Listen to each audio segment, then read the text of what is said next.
Pada ketika ini, seluruh Eropah sedang bergegar. Raja Spanyol telah mengadakan sidang media tergempar yang mengejutkan dunia. Malaysia adalah guru yang patut kita pelajari. Kita terlalu sombong. Apakah yang telah berlaku sehingga kerabat diraja yang paling terkemuka di Eropah mengeluarkan kenyataan yang luar biasa ini? Permulaan peristiwa ini berlaku 4 hari yang lalu, di mana satu pendaratan cemas telah berlaku di lapangan. Terbang antarabangsa Kuala Lumpur KLIA. Jet pribadi kerabat diraja Spanyol mengalami kerosakan enjin memaksa ia mendarat di bumi Malaysia.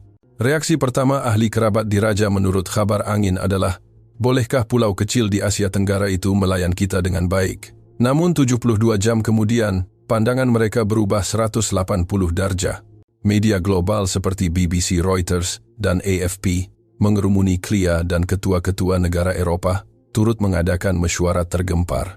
Apa sebenarnya yang berlaku sepanjang 3 hari itu? Saya ialah Carl Martinez, ketua pengawal diraja Spanyol.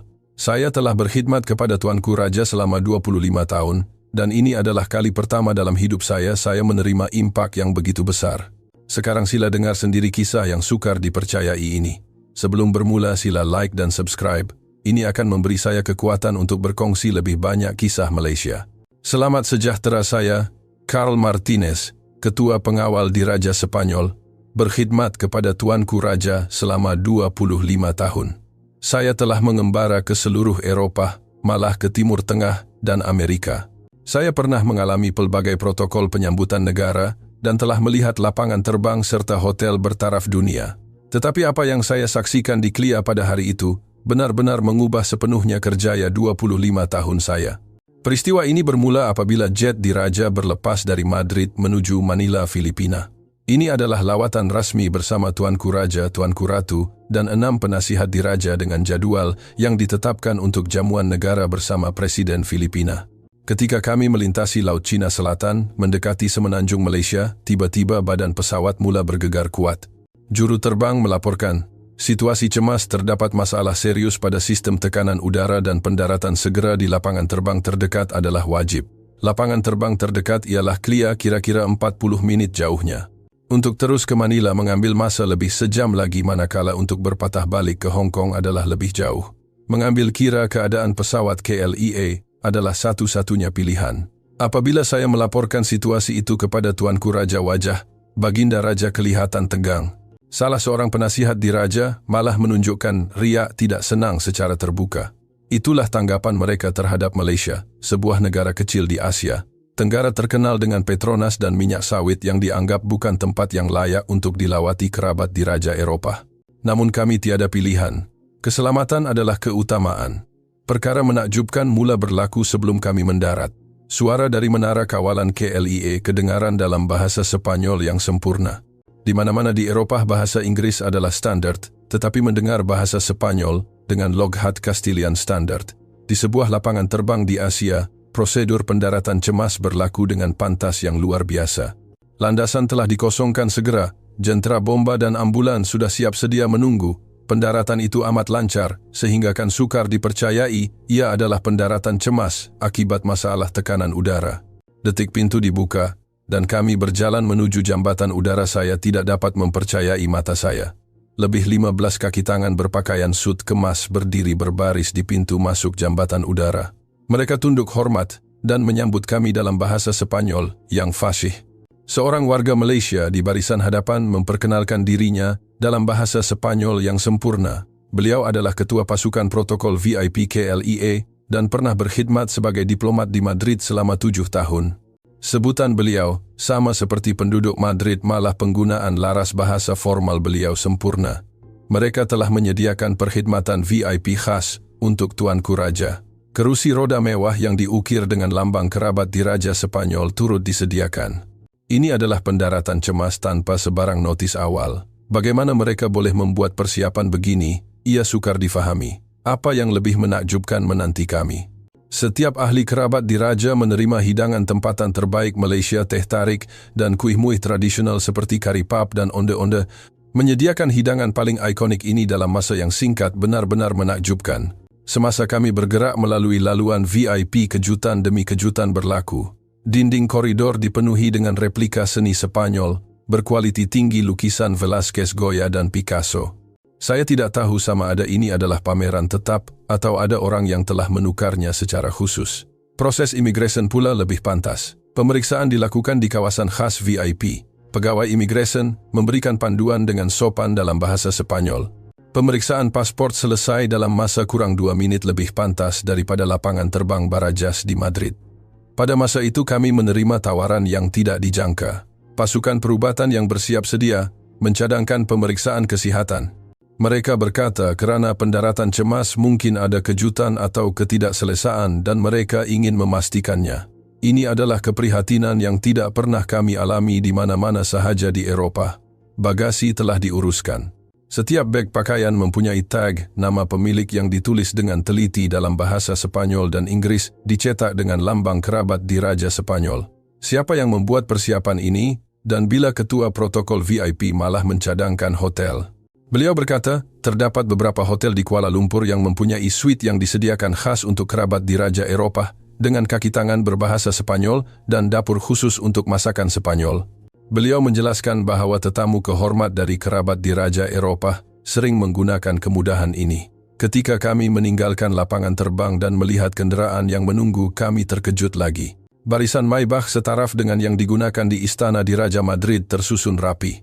Pemandu setiap kereta memakai sut dan sarung tangan putih. Di dalam kereta disediakan surat khabar Sepanyol El País, La Razón dan berita sukan hari itu Marca, serta jus buah-buahan tropika segar dan sejuk. Semua ini tanpa diminta. Ketua protokol VIP berkata bahawa mereka menerima panggilan kecemasan daripada kedutaan Sepanyol dan Malaysia sentiasa melakukan yang terbaik dalam melayan tetamu. Sukar dipercayai bahawa semua ini disiapkan dalam masa hanya 40 menit selepas menerima notis pendaratan cemas. Apabila kenderaan mula bergerak meninggalkan lapangan terbang dan memasuki lebuh raya Tuanku Raja bersuara buat kali pertama. Kerana pemandangan di luar tingkap sama sekali berbeza dari yang dijangkakan. Bangunan pencakar langit yang tidak berkesudahan, lebuh raya 6 lorong yang dijaga rapi, dan kenderaan mewah yang berulang-alik. Apa yang terpampang di hadapan kami adalah infrastruktur bandar yang tidak kalah dengan Madrid atau Barcelona, malah mungkin lebih maju. Di kedua-dua belah lebuh raya deretan kondominium melebihi 30 tingkat membentang tanpa henti. Bukan 1 atau 2 blok, tetapi puluhan tidak berkesudahan. Pencakar langit yang hanya boleh dilihat di pusat bandar Madrid di sini hanyalah kawasan perumahan biasa. Apabila kami melintasi Sungai Klang, semua orang terdiam. Pemandangan malam Kuala Lumpur pada waktu senja sungguh megah. Cahaya di kedua-dua tebing sungai membentang tanpa henti dan jambatan yang melintasi sungai diterangi dengan lampu berwarna-warni. Terdapat 5 atau 6 jambatan yang dapat dilihat. Seorang penasihat diraja berkata secara berbisik, bagaimana sebuah negara di Asia Tenggara dapat membina bandar seperti ini? Saya juga mempunyai persoalan yang sama. Sepanyol adalah kuasa besar yang disegani di Eropah yang pernah menguasai dunia. Namun negara Asia Tenggara yang kami pandang rendah ini menunjukkan pemandangan yang berbeza. Apabila kami memasuki kawasan segitiga emas, kejutan itu menjadi lebih besar. Kumpulan bangunan tinggi yang berpusat di sekitar menara berkembar Petronas KLCC mengingatkan seseorang tentang Manhattan, New York. Walaupun sudah melepasi jam 9 malam, jalan-jalan terang benderang seperti siang. Kedai-kedai dibuka dengan lampu menyala dan jalan-jalan dipenuhi orang ramai. Apa yang lebih menakjubkan ialah orang ramai yang berjalan. Wanita berjalan sendirian dengan bebas tanpa rasa cemas. Di Madrid, berjalan sendirian pada larut malam memerlukan kehati-hatian, tetapi di sini ia adalah sesuatu yang semula jadi. Di setiap jalan terdapat kedai serbaneka yang dibuka 24 jam. Ketua protokol VIP menjelaskan bahawa terdapat lebih daripada 13.000 kedai serbaneka di Malaysia. Anda boleh membeli apa sahaja yang Anda perlukan, membayar pelbagai bil utility, dan malah menghantar barang pada jam 3 pagi. Ini bermakna sebuah kedai kecil berfungsi sebagai bank dan pejabat pos. Apabila kami tiba di hotel, kami terkejut lagi. Kemewahan lobi tidak kalah jika dibandingkan dengan Hotel Ritz di Madrid. Lebih 10 kaki tangan fasih berbahasa Sepanyol, ada yang berasal dari Amerika Latin dan ada juga dari Sepanyol. Pengurus besar hotel menyambut kami dalam bahasa Sepanyol yang sempurna. Beliau memperkenalkan dirinya sebagai orang Barcelona, tetapi telah bekerja di Malaysia selama 12 tahun. Semua orang terkejut apabila mendengar bahawa komuniti berbahasa Sepanyol di Malaysia melebihi ribuan orang. Rupanya pertukaran yang kami tidak tahu langsung telah lama berlaku. Semasa diiringi ke suite diraja kami, terus mendengar fakta yang mengejutkan. Malaysia adalah ekonomi penting dunia. Syarikat-syarikat teknologi utama negara memegang peranan penting dalam industri global. Teknologi kejuruteraan Malaysia telah membina projek-projek besar di banyak negara. Sebaik sahaja memasuki bilik, semua orang menarik nafas kagum. Pemandangan malam Kuala Lumpur dari tingkat 60 adalah menakjubkan. Lautan cahaya terbentang tanpa henti di luar tingkap. Lampu kenderaan yang bergerak berkumpul membentuk garisan seperti sungai.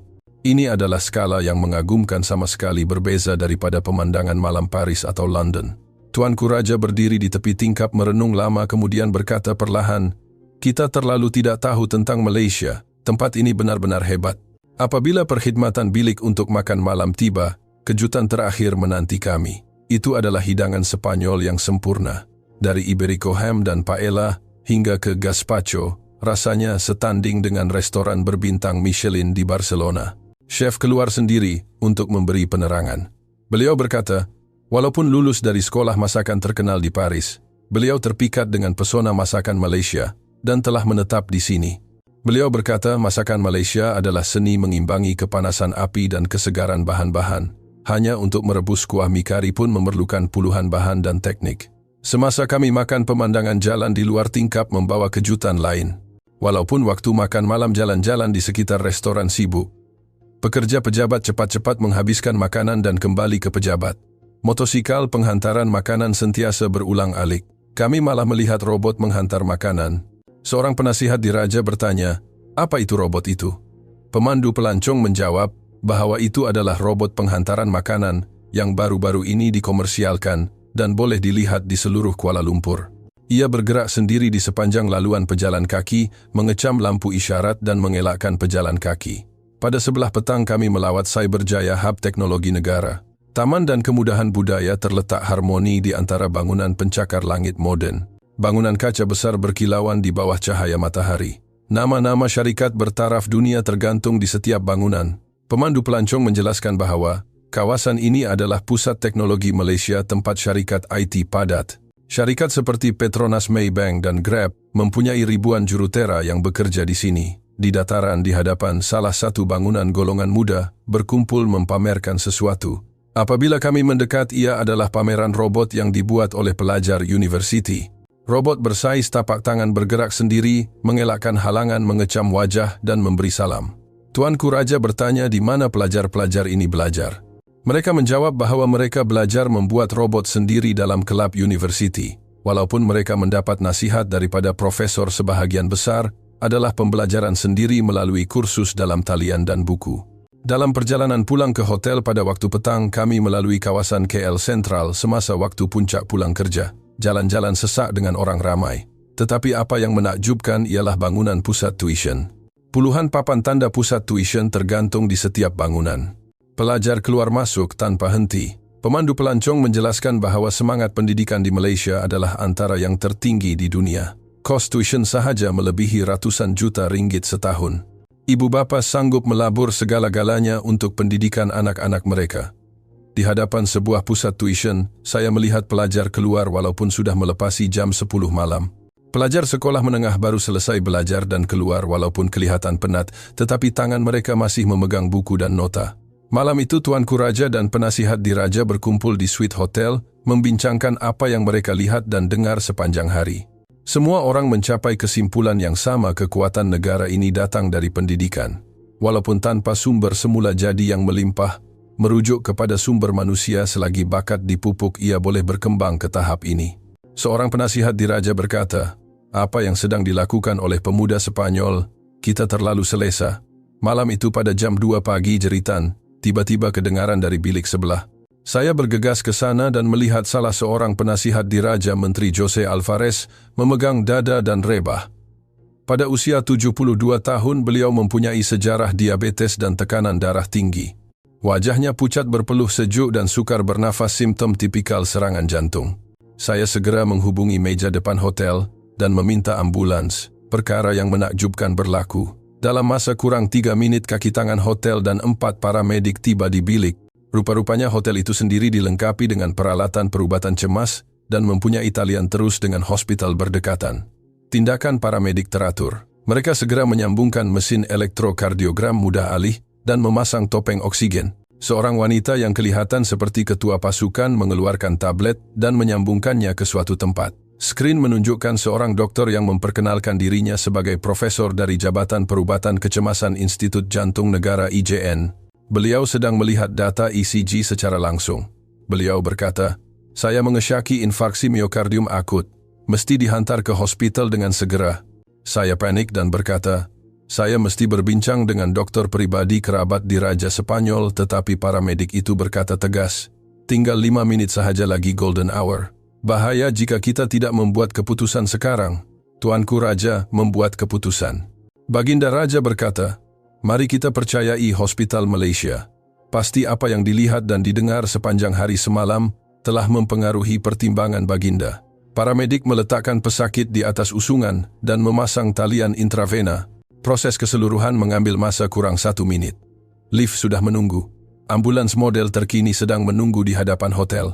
Bahagian dalam ambulans itu seperti unit rawatan rapi mini, dilengkapi dengan pelbagai peralatan perubatan. Monitor memaparkan tanda-tanda vital pesakit secara langsung. Peralatan itu kelihatan lebih canggih daripada ambulans hospital di Raja Madrid. Sebaik sahaja ambulans berlepas, perkara yang lebih menakjubkan berlaku. Semua lampu isyarat bertukar hijau. Walaupun pada jam 2 pagi masih ada kenderaan di jalan raya, tetapi semua memberi laluan. Ia dikatakan sebagai sistem kawalan trafik pintar. Apabila kenderaan kecemasan melintas isyarat akan dilaraskan secara otomatik. Rawatan berterusan di dalam kereta. Paramedik terus berkomunikasi dengan hospital melalui tablet, memberikan ubat dan menerima arahan daripada dokter hospital dan mereka melaksanakannya dengan segera. Tekanan darah dan kadar nadi pesakit mula stabil secara beransur-ansur. Kami tiba di pintu masuk hospital dalam masa 5 menit. 8 kaki tangan perubatan sudah menunggu. Mereka menyambut pesakit dengan memanggil namanya dan berkata, "Semuanya sudah siap. Masuk ke bilik bedah." Segera Profesor Kardiologi keluar sendiri.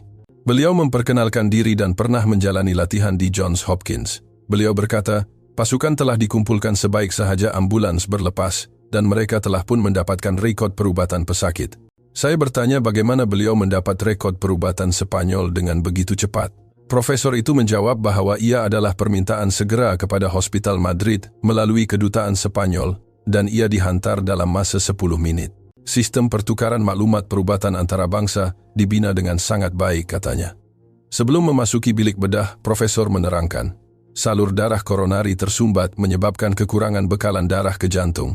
Stent perlu dimasukkan untuk membuka saluran darah. Pembedahan dijangka mengambil masa 1,5 jam. Kami diiringi ke bilik menunggu. Apa yang mengejutkan, skrin di bilik menunggu menyiarkan proses pembedahan secara langsung. Dikatakan ini adalah prinsip ketelusan perubatan. Jika keluarga bersetuju, mereka boleh menonton pembedahan secara terus. Bilik bedah di skrin kelihatan seperti kapal angkasa. 6 skrin besar memenuhi dinding. Lengan robot yang digantung dari siling bergerak dengan tepat. Jururawat menjelaskan bahwa ia adalah robot dibantu AI yang boleh meniru pergerakan tangan dokter dan meningkatkan ketepatan. Dalam masa 15 menit salur darah yang tersumbat telah dibuka. Darah mula mengalir secara normal dan degupan jantung kembali stabil. Walau bagaimanapun, Profesor melihat skrin dengan teliti dan berkata pembedahan tambahan diperlukan. Beliau berkata, salur darah lain juga 70% sempit.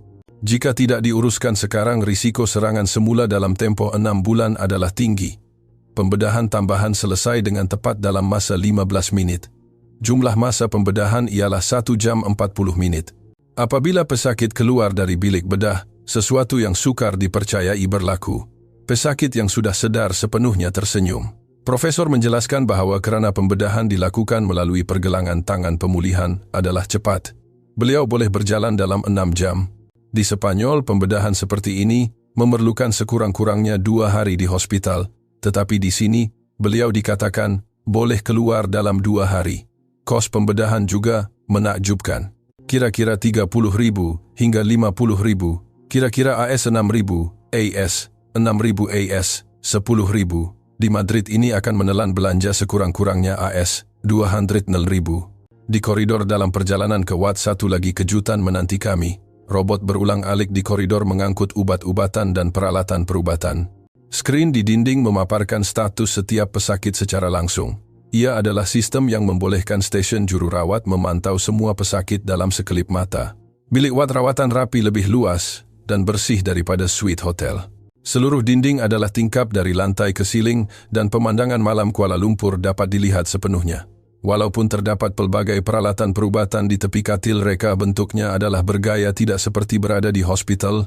Perkara yang paling menakjubkan ialah hologram yang muncul dari siling. Jantung pesakit terapung dalam bentuk 3D. Bentuk jantung yang berdegup secara langsung dapat dilihat dengan jelas. Dikatakan bahawa kecerdasan buatan memantau status jantung 24 jam sehari. Sebarang tanda kelainan akan segera dimaklumkan kepada pasukan perubatan. Seorang jururawat bertugas ditugaskan. Apa yang mengejutkan, beliau fasih berbahasa Sepanyol. Beliau memperkenalkan dirinya sebagai pelajar dari Amerika Latin yang datang ke Malaysia untuk belajar dan lulus dari Fakulti Kejururawatan Universiti Malaya. Kerana sistem perubatan Malaysia yang cemerlang, beliau bekerja di sini.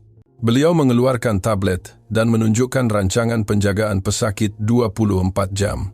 Pelan ubat senaman pemulihan dan diet untuk setiap slot masa disenaraikan secara terperinci. Beliau juga menerangkan kesan ubat-ubatan, kesan sampingan dan kaedah senaman dengan animasi 3D. Beliau juga menyerahkan kepada kami peranti kecil. Katanya itu adalah monitor ECG yang boleh dipakai. Dengan memakainya seperti jam tangan, status jantung boleh dipantau 24 jam sehari. Data dihantar secara langsung kepada pasukan perubatan, malah boleh dihantar kepada dokter pribadi di Sepanyol. Keesokan paginya perundingan bermula. Tetapi yang datang bukan seorang dokter, tetapi lebih 10 kaki tangan perubatan bersama-sama. Profesor dari Jabatan Kardiologi, Endokrinologi, Perubatan Pemulihan Pemakanan dan Psikiatri berkumpul. Mereka menjelaskan bahawa ini adalah terapi bersepadu, pelbagai disiplin di mana pakar dari beberapa jabatan merawat pesakit bersama-sama. Profesor dari setiap jabatan memeriksa pesakit secara bergilir-gilir. Kaedah pemeriksaan sangat unik. Mereka tidak menggunakan stetoskop, tetapi menggunakan alat ultrasound, mudah alih untuk mengesahkan status jantung dan pelbagai organ di tempat itu. Image segera dipaparkan pada tablet dan profesor melihatnya bersama-sama dan berbincang. Profesor endokrinologi menunjukkan carta gula darah pesakit.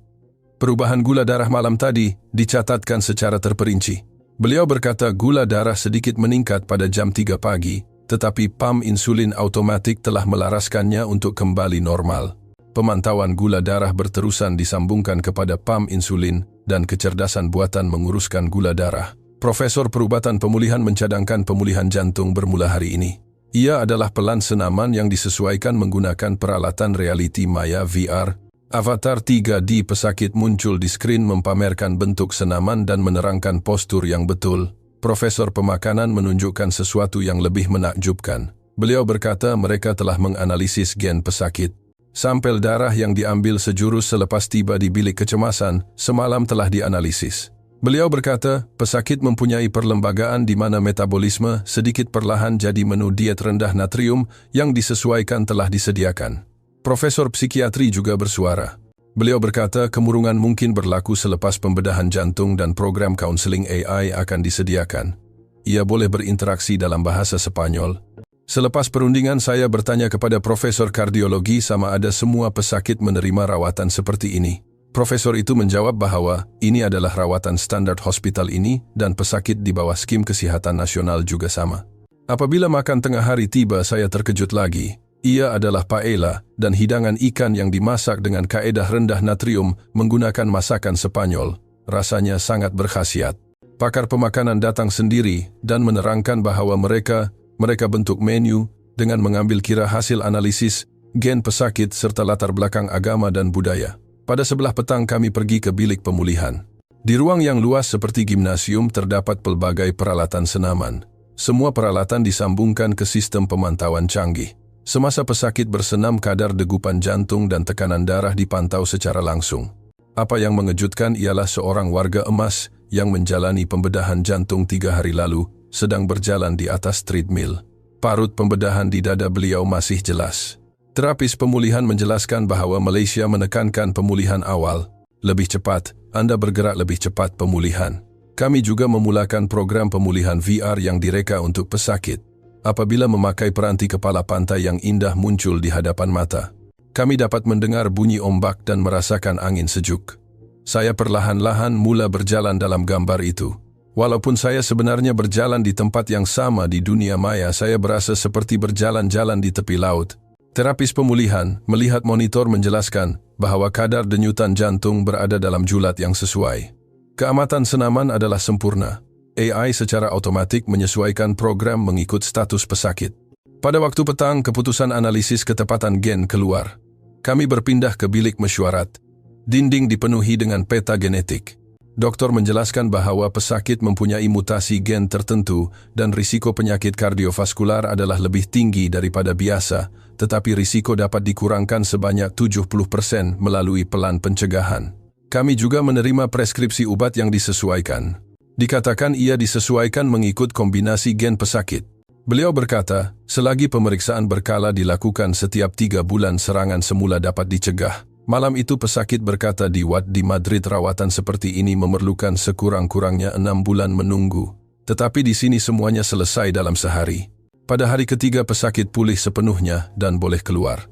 Para dokter sendiri terkejut mengatakan pemulihan lebih cepat daripada yang dijangkakan. Pemeriksaan terakhir sebelum keluar semua nilai adalah normal. Fungsi jantung malah lebih baik daripada sebelum pembedahan. Apabila kami menerima dokumen keluar, kami terkejut sekali lagi. Kami menerima pen drive yang mengandungi keseluruhan proses dari pembedahan penginapan di ward hingga pemulihan.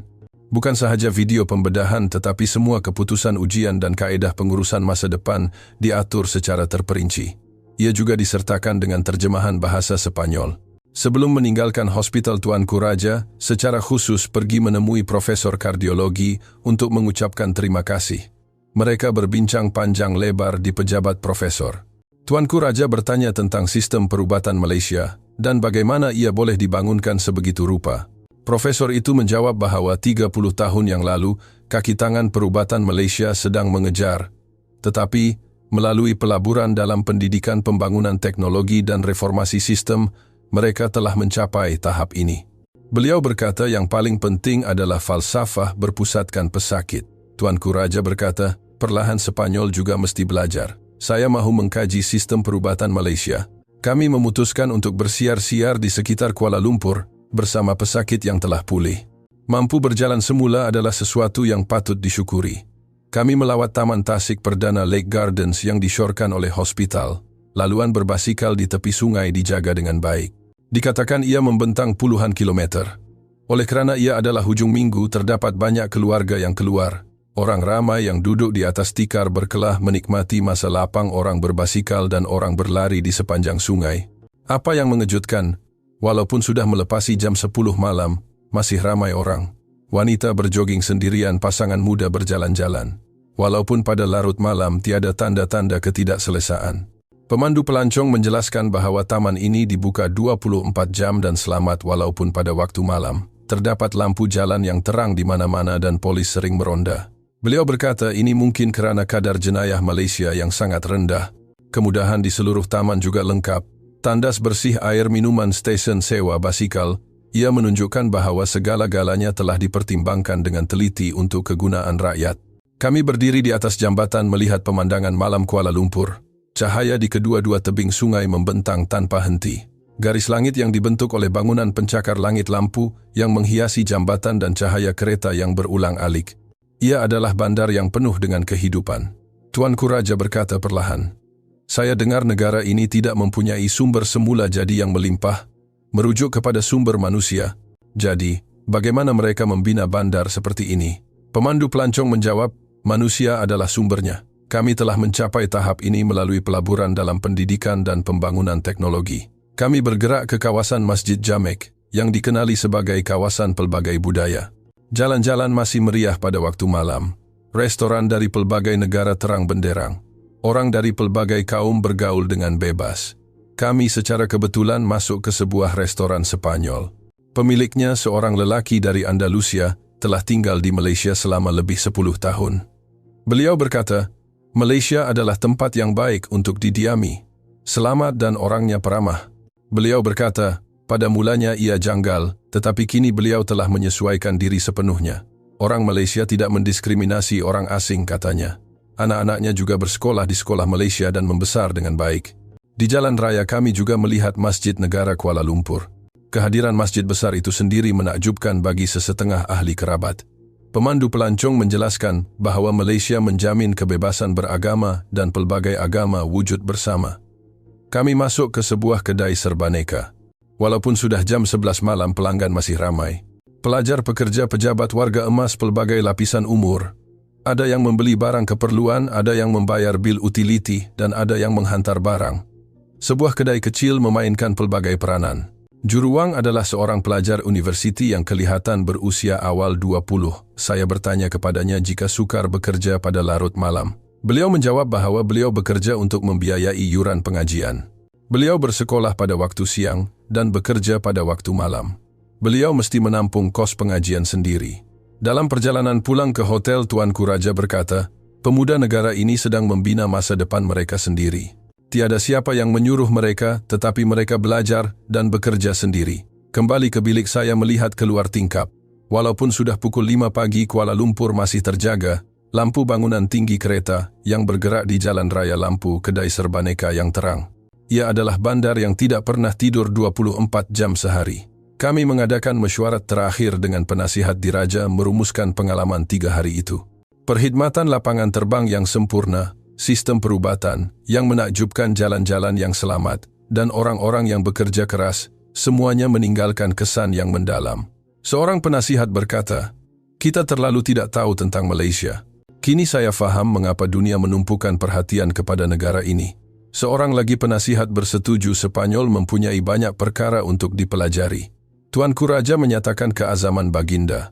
Baginda berkata, apabila kembali ke Madrid esok, Baginda akan segera memulakan pembaharuan.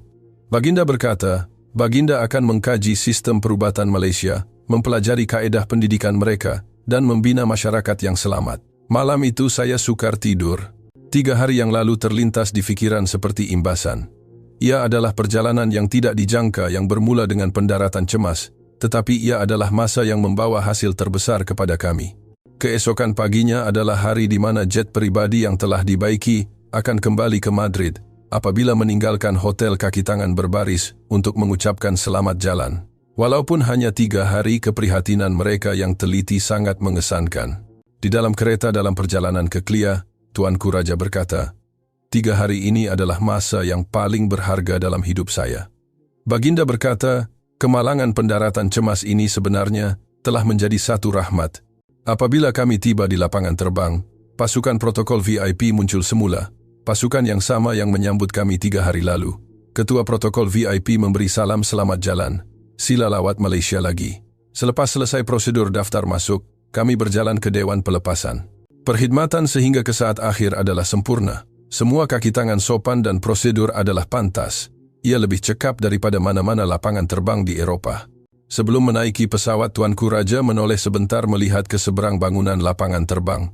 Garis langit Kuala Lumpur samar-samar kelihatan. Baginda menundukkan kepala dengan senyap dan membongkok hormat untuk menyatakan penghargaan. Jet pribadi berlepas. Di luar tingkap bumi Malaysia semakin jauh. KLIA, bangunan pencakar langit Sungai Klang dan bandar yang membentang tanpa henti. Pemandangan yang mengejutkan kami selama 3 hari itu semakin kecil. Kabin pesawat senyap. Semua orang kelihatan tenggelam dalam fikiran masing-masing.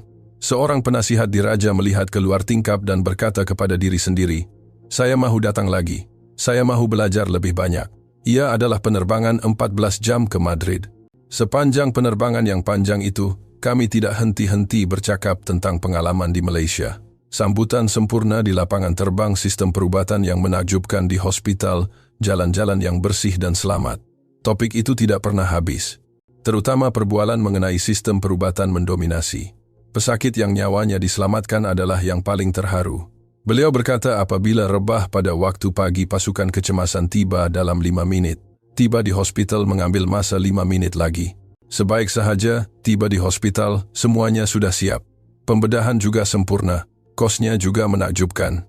Beliau berkata, rawatan yang sama di Madrid akan menelan belanja sekurang-kurangnya 100.000 euro, tetapi di Malaysia ia kurang daripada 10.000 euro, malah kualitinya lebih baik. Tuanku Raja berkata, sistem perubatan Sepanyol mesti diperbaharui. Kita mesti belajar cara Malaysia. Baginda berkata, Baginda akan bermula dengan sistem tindak balas kecemasan dan meningkatkan kecekapan keseluruhan. Pendidikan juga dibincangkan. Pelajar yang belajar sehingga jam 10 malam, pelajar universiti yang bekerja sendiri untuk membiayai yuran. Semangat pemuda Malaysia sangat mengesankan. Baginda berkata pemuda Sepanyol juga harus berusaha lebih keras. Seorang penasihat berkata, kekuatan Malaysia datang dari pendidikan. Kerana mereka tidak mempunyai sumber semula, jadi merujuk kepada sumber manusia mereka memupuk bakat. Beliau berkata, ini adalah yang menjadikan Malaysia seperti sekarang. Sepanyol juga harus melabur lebih banyak dalam pendidikan. Apabila kami tiba di lapangan terbang Madrid, waktu tempatan adalah 3 petang. Ratusan wartawan sedang menunggu. Pengalaman raja di Malaysia telah dilaporkan oleh media Eropah. Sidang media segera diadakan di tempat itu. Tuanku Raja sendiri menyatakan bahawa Baginda telah mempunyai pengalaman berharga di Malaysia dan banyak belajar. Baginda berkata, terutamanya sistem perubatan dan semangat kerajinan rakyat sangat mengesankan. Seorang wartawan bertanya, adakah Malaysia benar-benar maju sebegitu rupa? Tuanku Raja menjawab, ia sukar dipercayai tanpa melihat sendiri, tetapi itu adalah fakta. Hanya sistem perubatan sahaja, tidak kalah dengan Eropah. Seorang wartawan lain bertanya, apakah perubahan konkret yang telah dirancang Tuanku Raja? Menjawab bahawa Baginda akan segera berunding dengan Kementerian Kesihatan untuk mengkaji sistem perubatan Malaysia. Jika mungkin, Baginda berharap untuk menjemput pakar dari Malaysia. Selepas sidang media kami kembali ke Istana Diraja. Walaupun hanya meninggalkan selama 3 hari, ia terasa agak asing. Kerana apa yang saya lihat di Malaysia terus muncul di fikiran. Malam itu, Tuanku Raja dan penasihat diraja mengadakan mesyuarat yang panjang membincangkan bagaimana untuk menerapkan apa yang dipelajari di Malaysia ke Sepanyol. Kesimpulannya adalah penjagaan kesihatan, pendidikan, keselamatan, kecekapan, semua bidang memerlukan penambahbaikan. Seminggu kemudian, Tuanku Raja menyampaikan ucapan kepada negara, berkongsi pengalaman lawatan ke Malaysia secara jujur. Baginda berkata, kita mempunyai banyak perkara untuk dipelajari. Kita perlu belajar dengan sikap rendah diri. Ucapan ini mendapat sambutan besar dalam masyarakat Sepanyol. Kerana raja sendiri memuji negara lain adalah sesuatu yang jarang berlaku, tetapi ramai rakyat bersetuju. Semua orang tahu bahawa perubahan diperlukan. Kementerian Kesihatan segera bertindak. Mereka menubuhkan pasukan kajian sistem perubatan Malaysia dan memutuskan untuk menghantar pakar ke Malaysia. Hospital Diraja Madrid memutuskan untuk memulakan sistem tindak balas kecemasan ala Malaysia. Kementerian Pendidikan juga mula menyediakan rancangan pembaharuan, mengumumkan bahawa mereka akan mengkaji kaedah pendidikan Malaysia, terutamanya untuk mengukuhkan pendidikan sains dan teknologi. Sebulan kemudian, Kerajaan Sepanyol secara rasmi mengumumkan bahawa mereka akan mempromosikan kerjasama komprehensif dengan Malaysia, memperluaskan pertukaran dalam bidang perubatan, pendidikan dan teknologi. Saya masih tidak dapat melupakan 3 hari itu sehingga hari ini. Ia adalah perjalanan yang tidak dijangka yang bermula dengan pendaratan cemas, tetapi ia adalah masa yang membawa hasil terbesar kepada kami. Malaysia membuktikan bahawa, walaupun tanpa sumber semula jadi yang melimpah dan tanah yang kecil, ia boleh membina sebuah negara yang hebat selagi ia memupuk bakat. Pendidikan, teknologi dan usaha yang berterusan telah mencipta keajaiban. Pendaratan cemas pada hari itu bukanlah satu kemalangan, tetapi satu rahmat. Ia adalah peluang untuk kami mengenali tempat yang hebat Malaysia. Pengalaman itu telah menjadi pencetus perubahan Sepanyol. Tuanku Raja sering berkata Baginda berharap untuk melawat Malaysia lagi suatu hari nanti. Kali ini sebagai tetamu negara rasmi untuk belajar dengan baik. Saya juga menanti hari itu mahu mengalami lagi negara yang menakjubkan itu dan melihat bagaimana Malaysia telah berkembang lagi. Ini adalah kisah 3 hari yang saya alami. Masa keajaiban yang dicipta oleh satu pendaratan cemas. Pengajaran berharga yang diberikan Malaysia kepada kami. Saya tidak akan melupakan semua ini seumur hidup saya. Itu sahaja kisah untuk hari ini. Bagaimana perasaan Anda tentang kisah Raja Sepanyol yang terharu dengan sistem perubatan Malaysia dan mengiklankan Malaysia ke seluruh Eropah? Sila tinggalkan komen semangat untuk wira kisah ini. Ini adalah kisah yang disampaikan oleh Station Sentimental. Jika Anda menyukai kisah ini, sila like dan subscribe. Terima kasih kerana menonton.